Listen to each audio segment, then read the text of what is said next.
শুরু হলো সব খবর। নিয়মিত সব খবরের আয়োজনে আপনাদের সবাইকে আমন্ত্রণ জানাচ্ছি আমি জান্নাতুল করি।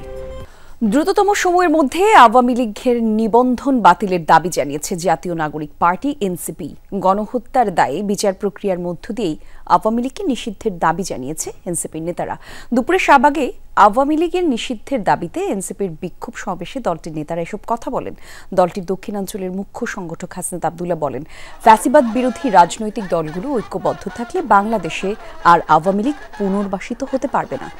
বলেন, ক্যান্টনমেন্ট থেকে রাজনীতিতে হস্তক্ষেপ ২৪ পরবর্তী বাংলাদেশে আর হবে না। সমাবেশে এনসিপির সদস্য সচিব আখতার হোসেন অবিলম্বে আওয়ামী লীগের বিচারের কাঠগড়ায় দাঁড় করাতে অন্তর্বর্তী সরকারের প্রতি আহ্বান জানান। আওয়ামী লীগ নিবন্ধন বাতিল করা না হলে ছাত্র জনতা আবারও রাস্তায় নেমে নিবন্ধন বাতিল করিয়ে ছাড়বে বলে হুঁশিয়ারি দেন আখতার।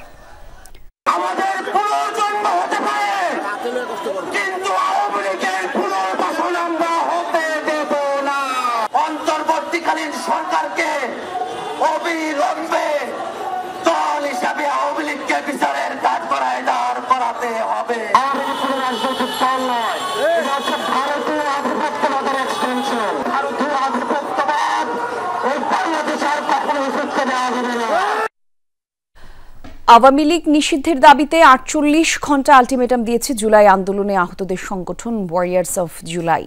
সকালে ঢাকা বিশ্ববিদ্যালয়ের রাজু ভাস্কর্যের সামনে তারা অবস্থান নেয়। এ সময় দ্রুত আওয়ামী লীগের বিচার না করা হলে সারা দেশ থেকে ঢাকা অবরোধের ডাক দেন তারা। জুলাই স্লোগান দিয়ে রাজু ভাস্কর্যের পাদদেশে আসেন অভ্যুত্থানে আহতরা। দাবি, গণহত্যা চালানোর দায়ে আওয়ামী লীগকে নিষিদ্ধ করার।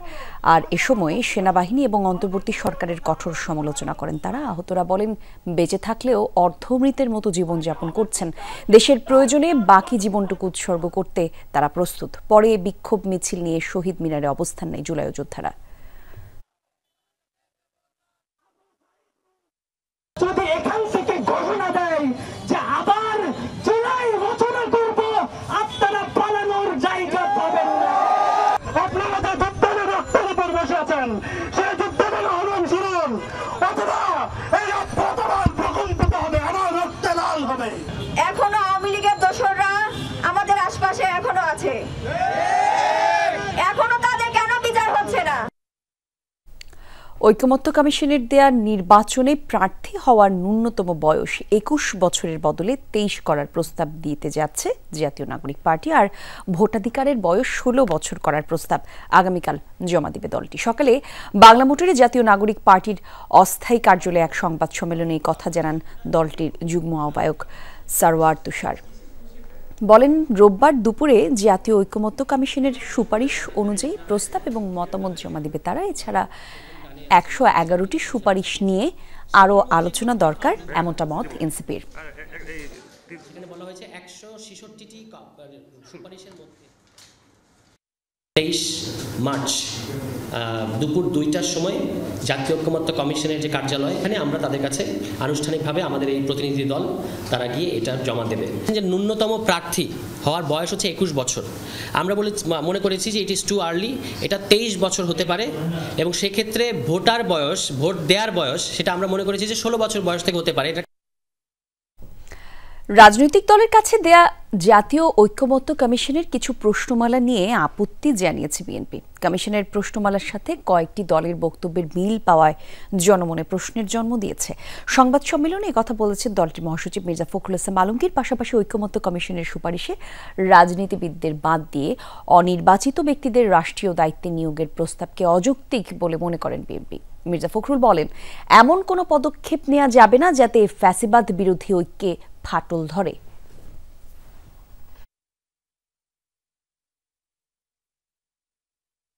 সংবিধানের প্রস্তাবনার প্রিয়াম্বল মতো অতি গুরুত্বপূর্ণ বিষয় সংস্কার কমিশনের সুপারিশে থাকলেও তাই স্প্রেডশিটে উল্লেখ করা হয়নি।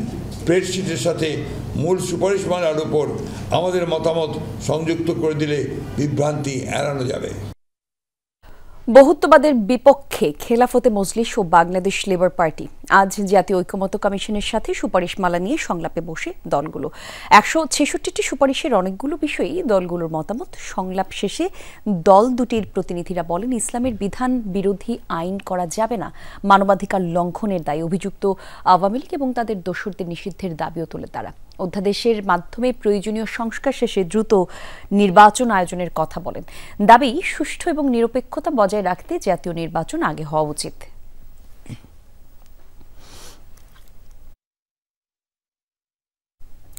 জাতীয় সম্প্রচার সংস্থা ও গণমাধ্যম কমিশন গঠন সহ 20টি সুপারিশ প্রধান উপদেষ্টার কাছে জমা দিয়েছে গণমাধ্যম সংস্কার কমিশন। প্রায় 200 পৃষ্ঠার প্রতিবেদন রয়েছে একই ব্যক্তির একাধিক গণমাধ্যমের মালিকানা নিষিদ্ধের সুপারিশও।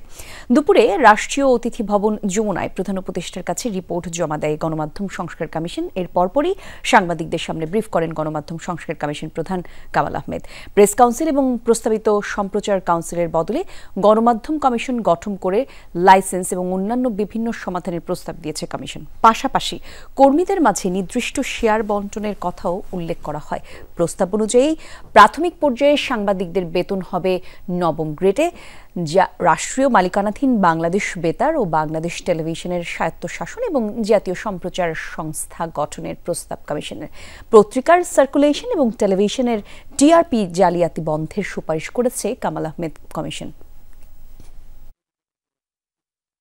এদের প্রত্যেকের সমস্যা একরকম নয়, এক একজনের এক এক রকম সমস্যা, কিন্তু সাংবাদিকতার সমস্যা সব ক্ষেত্রেই এক। টেলিভিশনের সাংবাদিকেরও যে সমস্যা, পত্রিকার সাংবাদিকেরও সেই সমস্যা, অনলাইনের সাংবাদিকেরও সেই সমস্যা। সুতরাং সাংবাদিকতার সমস্যা, সেটাকে আমরা চিহ্নিত করার চেষ্টা করেছি। সেটা মোকাবেলা করার উপায় কী হতে পারে সেটা আমরা এক্সপ্লোর করেছি।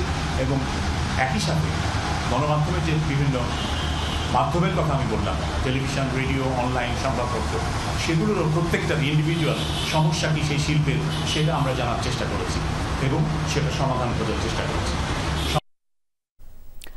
গণমাধ্যম প্রতিষ্ঠানগুলোয় বেতন ভাতা সহ অন্যান্য সুযোগ সুবিধা ঠিকমতো দেয়া হলে সাংবাদিকদের জন্য কল্যাণ ট্রাস্টের সহযোগিতার প্রয়োজন হতো না, এমনটা জানিয়েছেন তথ্য উপদেষ্টা মাহফুজা আলম। দুপুরে তথ্য ভবনে বাংলাদেশ সাংবাদিক কল্যাণ ট্রাস্টের পক্ষ থেকে অসুস্থ এবং অসচ্ছল সাংবাদিকদের মধ্যে অনুদানের চেক বিতরণ করা হয়। এ সময় তথ্য উপদেষ্টা গণমাধ্যম সংস্কার কমিশনের যে সুপারিশ মেনে চলার আশ্বাস দেন। মাহফুজা আলম বলেন, সাংবাদিকতা পেশাকে মানসম্মত করতে কাজ করে যাচ্ছে তথ্য মন্ত্রণালয়। তৃতীয় কিস্তিতে এবার মোট 374 জন সাংবাদিক এবং মৃত সাংবাদিকদের পরিবারকে 1,93,90,000 টাকা অনুদান দেওয়া হয়েছে। ঢাকা শহরেই আসলে সাংবাদিকদের একটা মানবেতর জীবনযাপন করতে হয়, এটা আমরা জানি। আমি নিজেও সাংবাদিকতার জন্য চেষ্টা করেছি। সাব এডিটর বা এই যে নিউজ রুমে কাজ করা, এই জিনিস দিয়ে আসলে বাংলাদেশে এখন ঢাকা শহরে একটা ফ্যামিলিতে দূরে থেকে একটা ফ্ল্যাট ভাড়াও পাওয়া যাবে না। তো আসলে এই বাস্তবতার ভিতর দিয়ে কল্যাণ ট্রাস্ট কাজ করছে। সেনাবাহিনীকে জনগণের মুখোমুখি দাঁড় করানোর ষড়যন্ত্র চলছে, এমনটা চলতে থাকলে দেশ আরেকটি 1-11 তৈরি হবে বলে শঙ্কা প্রকাশ করেছে গণ অধিকার পরিষদের সাধারণ সম্পাদক রাশেদ খান। দুপুরে জাতীয় প্রেস ক্লাবের সামনে আওয়ামী লীগ নিষিদ্ধের দাবিতে গণ অধিকার পরিষদের অবস্থান কর্মসূচিতে এমন মন্তব্য করেন তিনি। প্রয়োজনীয় সংস্কার শেষে অতি দ্রুত নির্বাচন না হলে দেশে ফ্যাসিবাদদের পুনর্জন্ম হতে পারে, এমন আশঙ্কাও প্রকাশ করেন তিনি। বলেন, আওয়ামী লীগ কোনো রাজনৈতিক দল নয়, তারা একটি মাফিয়া খুনি গোষ্ঠী। জাতীয় সংলাপের মাধ্যমে সব দলের সহমতের ভিত্তিতে আওয়ামী লীগ নিষিদ্ধের দাবি জানান রাশেদ খান।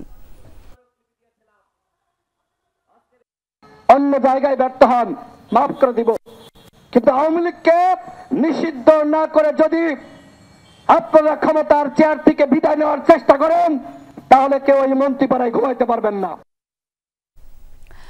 গণহত্যার বিচার এবং আওয়ামী লীগের রাজনীতি নিষিদ্ধের দাবিতে বিক্ষোভ মিছিল করেছে বাংলাদেশের ছাত্র অধিকার পরিষদ। দুপুরে ঢাকা বিশ্ববিদ্যালয়ের রাজু ভাস্কর্যের সামনে তারা এই বিক্ষোভ মিছিলটি করে। এর আগে আওয়ামী লীগ এবং শেখ হাসিনার বিরুদ্ধে স্লোগান দেয় তারা। বলেন, দেশের বাইরে থেকেও শেখ হাসিনা এবং তার কর্মীরা এখনো ষড়যন্ত্র চালিয়ে যাচ্ছে। বক্তারা আরও বলেন, আওয়ামী লীগের পুনর্বাসনের সঙ্গে যারা জড়িত থাকবে, বিপ্লবী ছাত্র জনতা তা প্রতিহত করবে। আওয়ামী লীগকে নিষিদ্ধ করেই ছাত্র জনতা ঘরে ফিরে যাবে বলে জানান তারা। একটি কুচক্রী মহল সেনাবাহিনীকে সাধারণ মানুষের বিরুদ্ধে উস্কে দিচ্ছে।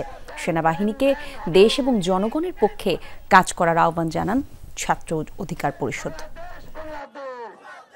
রাজধানীর হাতিরঝিল থেকে 1,60,000 পিস ইয়াবা সহ 4 মাদক ব্যবসায়ীকে গ্রেফতার করেছে মাদকদ্রব্য নিয়ন্ত্রণ অধিদপ্তর। শুক্রবার রাতে রাজধানীর হাতিরঝিলে অভিযান চালিয়ে তাদের গ্রেফতার করা হয়। এই সময় জব্দকৃত বিলাসবহুল প্রাইভেট কারে তল্লাশি চালিয়ে বিপুল সংখ্যক ইয়াবা জব্দ করা হয়।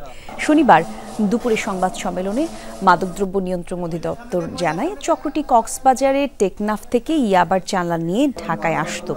সরবরাহ করত ঢাকা সহ আশেপাশের বিভিন্ন জেলায়। প্রায় 3 মাসের চেষ্টায় এই চক্রটিকে আটক করা সম্ভব হয়েছে, এমনটা জানিয়েছে সংস্থাটি।